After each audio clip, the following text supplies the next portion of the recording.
The latest on the brutal weekend cold snap. It swept over much of the country, killing at least 55 people. That historic storm and life-threatening deep freeze blanketing much of the country as millions hit the road for the holidays.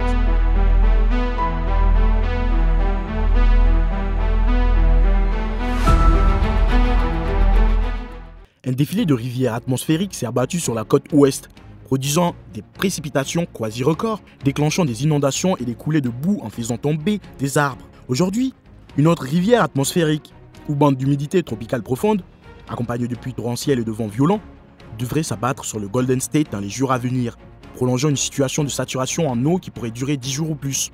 Le Bureau du service météorologique national de la région de la baie a émis des avertissements inhabituels sévères concernant l'approche de la tempête, la décrivant comme un système vraiment brutal qui doit être pris au sérieux.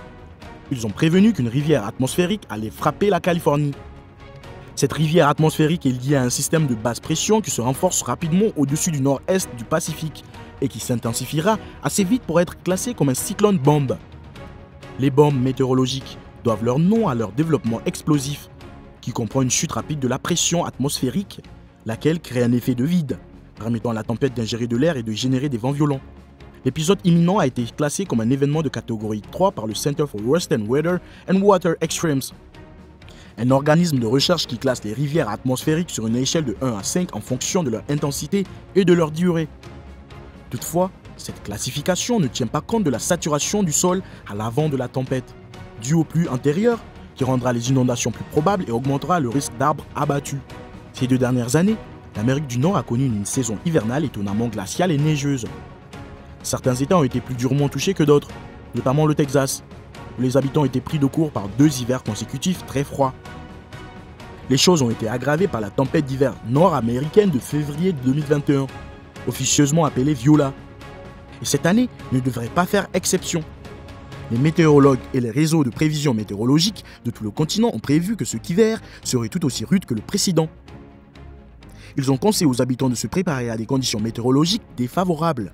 La saison hivernale précédente en Amérique du Nord a été sans précédent, avec 2 épisodes distincts de tornades. L'hiver nord-américain de 2021-2022 n'a pas été aussi rude que le précédent. Mais cela ne signifie pas que certains événements importants et majeurs ne se sont pas produits pendant cette période. 2 flambées de tornades ont dévasté le continent à la mi-décembre, suivi d'une grande tempête hivernale dans le sud à la mi-janvier. En outre, un important blizzard a frappé le côté nord-est vers la fin du mois de janvier. Le mois de février a été marqué par une importante tempête hivernale de grande ampleur qui a touché presque toute la moitié est du pays. D'autres événements importants ont été une tempête hivernale de fin de saison qui a touché les Appalaches en mars et un gros blizzard qui a frappé le Dakota du Nord et du Sud à la mi-avril. Au cours de la saison hivernale 2021-2022, 4 tempêtes ont été classées dans l'indice régional des chutes de neige. Cependant, aucune d'entre elles n'a atteint la catégorie majeure. Le 21 octobre, une grosse tempête hivernale s'est formée dans l'ouest des États-Unis, donnant le coup d'envoi de la saison hivernale 2021-2022. Elle a entraîné d'importantes accumulations de neige d'environ 71 cm dans la majeure partie de l'ouest de la région intermédiaire, ainsi que plus de 80 sauvetages dans l'Utah en raison de conditions proches du blizzard. À lui seul, ce système a causé environ 50 millions de dollars de dommages. Cette période a été suivie d'une accalmie d'1 mois en raison des mauvaises conditions pour les tempêtes hivernales. Mais le 11 novembre, un blizzard a commencé à se former dans le centre-sud du Canada et le Midwest supérieur. Le mois de décembre 2021 a été un mois chaud record depuis le début des relevés en 1888. Les températures dans 10 États, dont le Texas, le Nouveau-Mexique, la Louisiane, l'Alabama, l'Oklahoma, l'Arkansas, le Mississippi, le Kansas, le Missouri et le Nebraska, ont établi de nouveaux records en décembre. Cependant, entre le début et la mi-novembre, un système majeur a provoqué une flambée historique de tornades ainsi qu'un temps hivernal, notamment dans le haut Midwest. Cette tempête a été suivie quelques jours plus tard par une autre tempête majeure qui a provoqué une flambée de tornades encore plus importante, accompagnée de vents violents dans les hautes plaines. La tempête a été classée comme un événement atmosphérique de catégorie 3 et elle a déversé beaucoup de pluie et de neige sur l'ouest des États-Unis. Pendant la tempête, le mont Tamalpais, une montagne de la baie de San Francisco, a reçu plus de 20 cm de pluie. Cet événement a apporté plus de 2 pouces de pluie sur San Francisco. Environ 150 cm de neige ont été enregistrés à Pinecrest, en Californie, à la suite de cette tempête, ce qui a fait passer le manteau neigeux de cet état de 19% de la normale à 83% de la normale. Une série de tempêtes hivernales a généré une vague de froid et de fortes chutes de neige dans certaines parties de la côte ouest, en particulier dans la région du nord-ouest du Pacifique, de fin décembre à début janvier. Les 26 et 27 décembre, de nombreuses stations météorologiques ont enregistré des températures basses records, en particulier dans l'État de Washington. Seattle a reçu 23 cm de neige en décembre, ce qui est supérieur à la moyenne hivernale habituelle de la ville. Certaines zones ayant reçu plus de 30 cm. Une autre tempête a fermé de nombreux cols de montagne dans la chaîne des cascades le 6 janvier, ne laissant qu'une seule route est-ouest à travers Washington. Plusieurs autres tempêtes de neige se sont produites en janvier 2022, avec des températures constamment inférieures à la moyenne. L'une d'entre elles a été la violente tempête hivernale qui a frappé la moitié est du pays à la mi-janvier, apportant neige et glace dans la région, ce qui a incité la Géorgie, la Virginie, la Caroline du Nord et la Caroline du Sud à déclarer l'état d'urgence en prévision de la tempête. L'événement le plus marquant s'est produit à la fin du mois de janvier, lorsqu'un blizzard massif a dévasté le nord-est des États-Unis les 28 et 29 janvier. Celui-ci a déversé 2,5 à 7,6 cm de neige sur la Nouvelle-Angleterre, mais ses effets ont été étendus. Des conditions de blizzard ont été signalées dans de nombreux endroits, notamment à Providence, Boston et Worcester. Une autre grosse tempête hivernale a frappé l'Amérique du Nord au début du mois de février, déversant de la neige dans des endroits aussi éloignés au sud que le Texas et au nord que le Maine, bien qu'elle n'ait pas été aussi terrible que la tempête de l'année précédente qui avait effectivement mis le réseau électrique de l'État hors service. Hormis quelques tempêtes de neige concentrées dans quelques régions, principalement dans le nord-est, le reste du mois de février a été marqué par des événements hivernaux modérés. Toutefois, l'activité a repris à la mi-mars, lorsqu'un important hiver a frappé un large éventail d'endroits, de la Louisiane au Maine, apportant 15 à 46 cm de neige. Un autre grand blizzard a frappé le Dakota à la mi-avril, laissant tomber environ 100 cm de neige, ce qui était sans précédent pour cette fin de saison. L'événement le plus marquant de l'hiver précédent s'est produit fin mai, lorsqu'une tempête de neige tardive record a frappé le Colorado quelques jours seulement après que la température eut atteint 32 degrés Celsius. La saison hivernale précédente ayant été exceptionnellement dramatique, les gens se préparent à la saison hivernale 2022-2023, qui est déjà arrivée, et les experts ont prévenu qu'elle serait rude. Bien que le début officiel de l'hiver ait été fixé au 21 décembre, diverses organisations ont déjà publié leurs prévisions nationales. La majorité des prévisions des météorologues s'accordent à dire que le sud des États-Unis connaîtra un hiver plus sec et plus chaud que d'habitude. Le nord et le tiers du Midwest, ainsi que la vallée de l'Ohio, présentent le plus fort potentiel de temps plus froid et plus orageux.